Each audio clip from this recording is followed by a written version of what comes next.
Ó, tem mais um assunto polêmico. Vamos lá. A gente tá agora com o hantavírus. E, É. inclusive, alguns falam sobre talvez uma nova pandemia, né? Não sei se o Renato quiser comentar sobre isso também, é interessante. Mas se o senhor fosse presidente e a gente passasse uma pandemia, ia ter lockdown, tranca tudo, a gente fica Não, em ele já respondeu, casa. ele disse que tem situações que justifica, Não, né?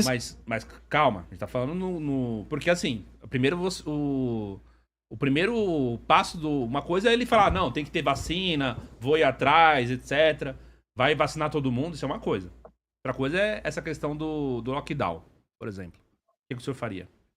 Não, primeira coisa que tem que ser. Tem a vacina, logicamente, tem que ir atrás. Mas eu acho que a primeira coisa que a gente teria que fazer é que a administração municipal, estadual e federal deveria ter um controle da situação, que na época da pandemia não havia. Eu li um livro, foi escrito no século XVII, do escritor inglês Daniel Defoe. Ele escreveu um livro que chama O Diário do Ano da Peste. Uma peste que arrasou a cidade de Londres. Sabe o que me surpreendeu no livro? Eu li justamente durante a pandemia. Conhece, Renato? Nunca ouviu falar. Defoe, que escreveu Não, o autor sim, o livro não. Não, é um livro factual, uma espécie de reportagem. O que me surpreendeu, sabe o que é? A administração de Londres, ela sabia exatamente quantas pessoas estavam doentes em cada bairro da cidade. Isso no século XVII, não no século XXI, que o pessoal Olha aí, tem computador. Mas o governo sabia a localização das pessoas pelo celular. Eles tinham pessoas que percorriam os bairros e sabiam exatamente quem estava doente e quem não estava doente. Mas aqui no Brasil também. Não, de jeito, nunca vi isso. Aqui, as medidas inclusive, aqui pessoas eram entraram todas... com ação contra o Estado para não usar informação de celular. O governo sabia quem pesquisava sintoma. Não, mas... Sabia as compras de negócio de cada pessoa. Inclusive, o FACA entrou com ação judicial contra isso. Se o governo de São Paulo, a prefeitura sabia. Se o governo sabia, ele nunca declarou que sabia. E nunca teve uma estrutura para controlar essa situação. É isso. Teve, inclusive, disputa judicial em São Paulo. A prefeitura pediu e foi autorizado localização e pesquisas, ou a toda com Big Tech. Tá, mas eles não fizeram nada com essa informação. Não sei se fizeram, né? Aí eu já não sei, eu não posso afirmar. Não, nada... Se fizeram, você pode dizer que fizeram merda, que eles ganharam dinheiro, que deve ter colocado os caras que apoiou para receber. Mas em relação à pandemia, acho que eles ganharam dinheiro com isso, não. Hein? Em relação à pandemia, não. Os amigos do rei devem ter mamado com isso aí. Agora, não, com certeza. Com certeza, né? Agora, o lockdown, se for necessário, eu sou favorável. Agora, eu não sou favorável que eu vi em São Paulo na época da pandemia. Certo. Eu saía de casa, lockdown, etc. Daí passava um ônibus todo lotado de gente. Isso aí é uma farsa. Quer dizer, uma parte da população estava trancada em casa. A Rede Globo não parou um dia. Então, várias... E o comércio dos amigos do rei era essencial. O comércio de quem não era amigo do rei não era essencial, né?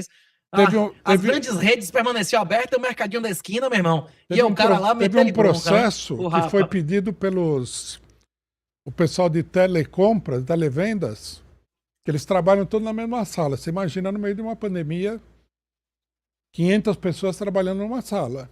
Pediram para interromper o serviço. A justiça não deu. Quer dizer, o negócio era o quê? Era a classe média, era o rico.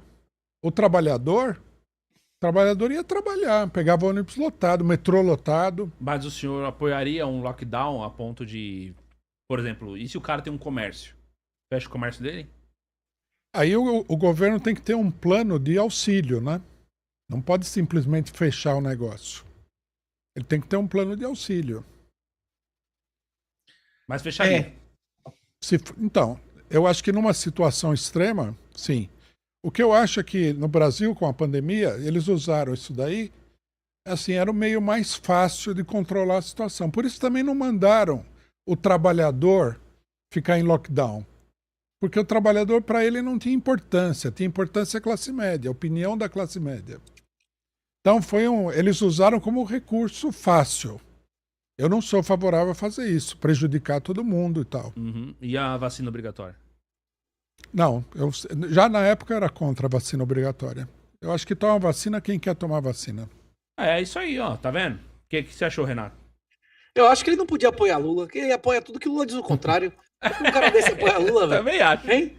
Ele é contra o lockdown do jeito que foi feito, ele é contra a vacina obrigatória, ele é contra restrições a negócio, ele é contra crime sem vítima, não é isso? Ele é contra a JBS, ele é contra o Odebrecht, contra os esquemas da Lava Jato, ele é contra o STF impeachment, é o contrário de Lula, velho.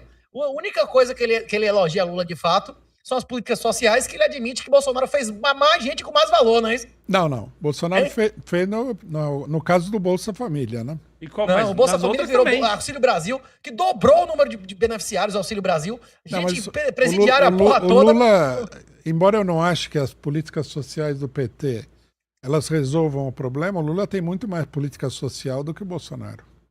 Mas o benefício do Bolsa Brasil, o senhor admite que foi o máximo de beneficiários de valor, não é isso?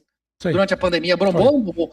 Inclusive... Não foi só o Bolsonaro, né? O Congresso aprovou essa medida também. Não, isso depois foi aprovado, mas primeiro foi medida provisória. Inclusive, na medida provisória de Bolsonaro, que ele mandou para o Congresso, a mulher que botasse o marido para fora de casa recebia 50% mais, ainda destruindo a família e demonstrando que é o Estado virando um provedor e protetor que destrói a fecundidade e destrói a humanidade, né? Bom, eu não vou defender o Lula aqui. Não, você fez isso pro Bolsonaro, não é isso ou não? Também não vou defender o Bolsonaro. O quê?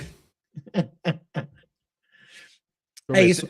O Bolsonaro, eu acho que ele fez bem na questão das armas. Isso daí eu achei uma medida boa dele. Bolsonaro reduziu a metade do número de armas que eu podia ter. O senhor comprou quantas armas no governo Bolsonaro? Não, eu não comprei nenhuma, que eu não consegui. Mas então você comprou errado, porque eu não consegui, eu consegui comprar com Lula. Então, Lula me franqueou a possibilidade de comprar um fuzil. De fato, eu tirei o meu registro no final do governo Bolsonaro.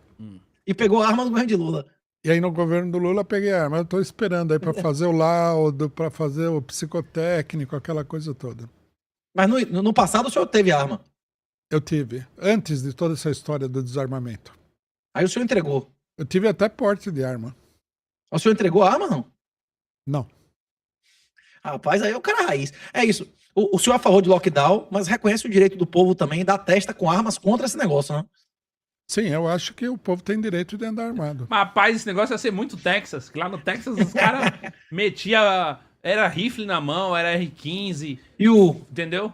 Quando o povo tá armado desse jeito, como nos Estados Unidos, o governo tem medo do povo. O governo não vai fechar porra nenhuma. Não só o governo, caralho. como as facções. 19% da população vive em áreas controladas porque é desarmada.